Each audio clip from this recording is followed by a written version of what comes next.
Salut à tous, c'est Bang de la chaîne, bienvenue sur cette vidéo qui aujourd'hui va parler d'un podcast que vous pouvez retrouver sur le site de Burman qui va parler de plasticité cérébrale et appuyer sur quelques points que j'estime être particulièrement importants pour nous au quotidien.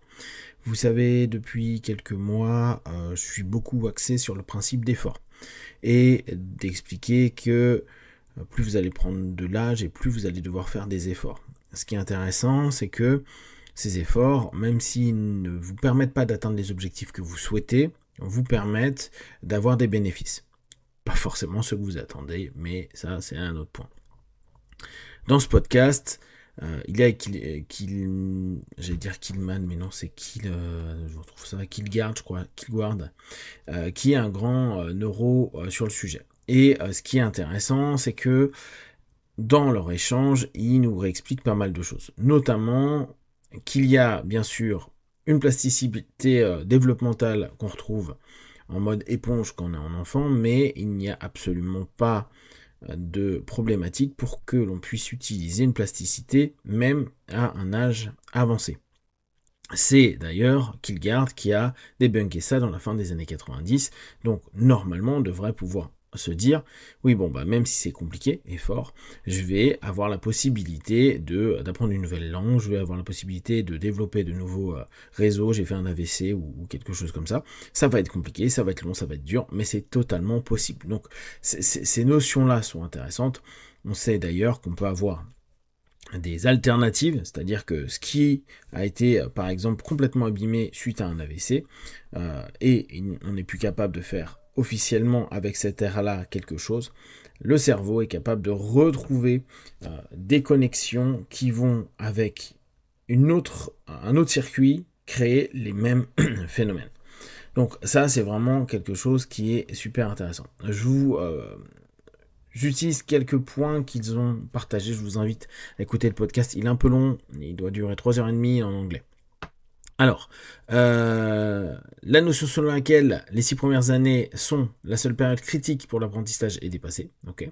Nous comprenons maintenant que ce n'est pas le cas, que les 6 premières années sont critiques, mais il y a une longue fenêtre pour la plasticité. L'importance des expériences réelles chez les enfants, bon ça, on s'en fout un peu. Un des points qui, moi, me paraissait intéressant, et pour ceux qui ont suivi un petit peu DEF, donc discipline, effort, focus, il revient sur la notion de focus. La plasticité adaptative, plusieurs éléments sont nécessaires dedans, donc la concentration, focus. L'attention est fondamentale, la musique classique, jouer en arrière-plan ne créera pas Mozart. L'apprentissage nécessite un certain degré de concentration.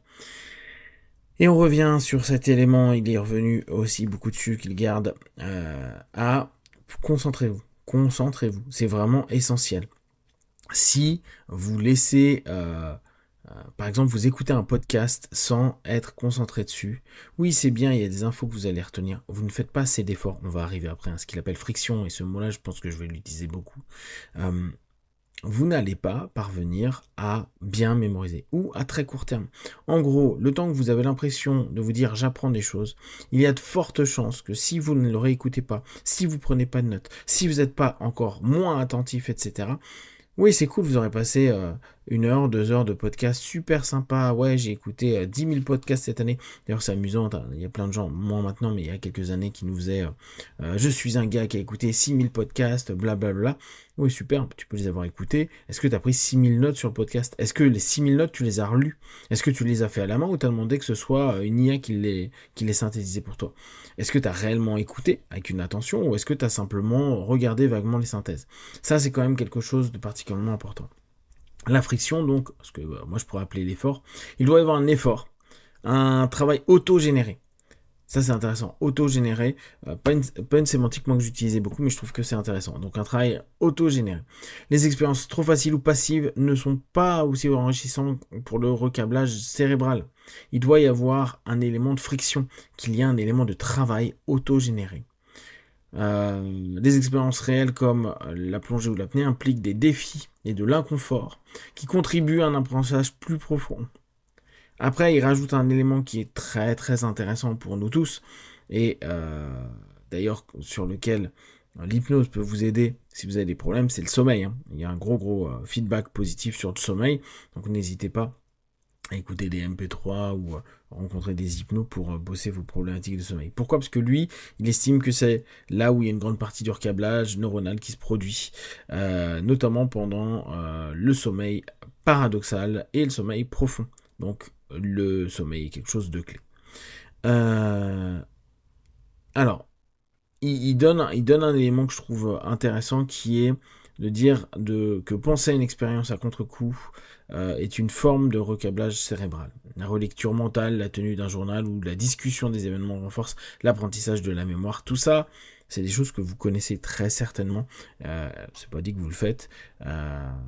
Et c'est pas grave. L'important, c'est de se dire, ok, si je veux développer mon cerveau le plus longtemps possible, on fera des efforts jusqu'à la fin de notre vie. Donc, est-ce que vous avez envie de faire des efforts maintenant pour que ces efforts soient peut-être plus simples à faire ultérieurement? Ça ne voudra pas dire que ce ne sera pas un effort, ça ne voudra pas dire que ce sera super fluide, mais ça sera moins difficile que s'y prendre plus tard. Et ben, cette notion de se dire je note des choses, je fais une vision rétroactive de ce que j'ai fait dans le quotidien, c'est un point intéressant. La réflexion sur ces sujets, c'est une autre grande surprise, c'est que la pensée après coup recable aussi votre cerveau, d'accord, en plus de protéger contre l'oubli. La remarque qu'il fait aujourd'hui, ce qu'il appelle la gloutonnerie sensorielle, il estime qu'il y a une surcharge et une désensibilisation, l'activation constante constante et excessive des systèmes neuromodulateurs, par exemple, via les médias sociaux rapides, peut diminuer toutes vos autres expériences. La spécificité du moment, le cerveau ne mémorise pas tout. Seuls les moments utiles sont associés à une libération transitoire de neuromodulateurs, sélectionné pour le recablage. Donc, lorsque quelque chose d'excitant se produit, vous obtenez une libération d'acétylcholine, de noradrénaline. Ces choses vont dans le cerveau, elles se lient à des récepteurs, elles changent ce qui se passe à l'intérieur des cellules. Après, il y a une partie qui ne sera pas forcément celle qui va le plus intéresser pour nous, mais en gros, il parle des travaux que lui fait, ce qu'il appelle une technologie qui s'appelle la stimulation des nerfs vagues, VNS, et il explique qu'avec ça, il y a des travaux très positifs sur les AVC, les acouphènes, les lésions de la moelle épinière, etc. Donc ça, c'est pas forcément quelque chose qui directement nous intéresse, même si c'est passionnant. En tout cas, on peut vraiment se dire, on garde en tête notre def. On s'impose à se focaliser sur ce qu'on est en train de faire, sur ce qu'on est en train d'écouter. Non, la notion de je fais plein d'activités en même temps ne vous donne pas plus de performance. Vous pouvez saturer plein d'éléments et vous dire oui, mais pendant que j'étais en train de courir, j'ai écouté 3 podcasts, j'ai fait ceci et cela en même temps, j'ai écouté ceci en bossant avec ça. Ça ne veut pas dire que vous n'allez pas retenir des choses, je reviens encore dessus. C'est juste que vous n'êtes pas focalisé. Donc, ça ne va pas tenir. L'effort, revenons dessus à fond, c'est en gros, si je veux un résultat, il faut qu'il y ait une friction. Et pour ceux qui sont dans le modèle loi d'attraction, non mais il suffit de demander et la vie donnera parce que je suis connecté à l'univers. Si ça marche pour vous, tant mieux. Si ça marche pour vous quand vous êtes ancien, tant mieux. Factuellement, pour les gens qui sont plus terre à terre, pensez que tout le reste de votre vie va être un effort. Acceptez que les efforts font partie de votre quotidien dès que vous vous levez jusqu'au coucher et que ces notions-là, plus vous allez être dans ces frictions, plus vous allez être dans ce travail autogénéré, ces disciplines que vous mettez en place, plus vous allez avoir une rétribution qui va être bonne physiquement, émotionnellement, intellectuellement, sur tous les plans et ça va permettre une moindre baisse de votre cognition, une moindre baisse de votre physique. Oui, allez faire du sport même quand vous commencez à être âgé. Oui, faites attention à telle et telle chose. Plus vous prenez de l'âge, etc., etc. Sans ces efforts-là, le prix sera hyper important. Et c'est comme dans le sport. S'il y a une blessure, il ne faut pas s'arrêter, à moins qu'on soit totalement immobilisé. Mais quand on reprend, on sait que ça va être dur. Par contre, plus on va attendre, plus ça va être difficile. Et plus cet effort-là, la plupart des gens ne le feront pas. Et les conséquences seront moins de mobilité, moins de flexibilité, moins de possibilités de plein de choses. C'est la même chose pour notre cerveau. Donc, pensez vraiment à cette notion-là. Vous construisez aujourd'hui votre cerveau de demain, votre corps de demain, et c'est pas juste un truc pour les enfants, c'est un truc pour nous, les adultes, et encore plus pour les seniors et les adultes qui deviendront des seniors. Donc, amusez-vous à regarder ce podcast, il est intéressant, c'est quelque chose de vraiment cool. En tout cas, moi, c'est des thèmes que j'aime beaucoup.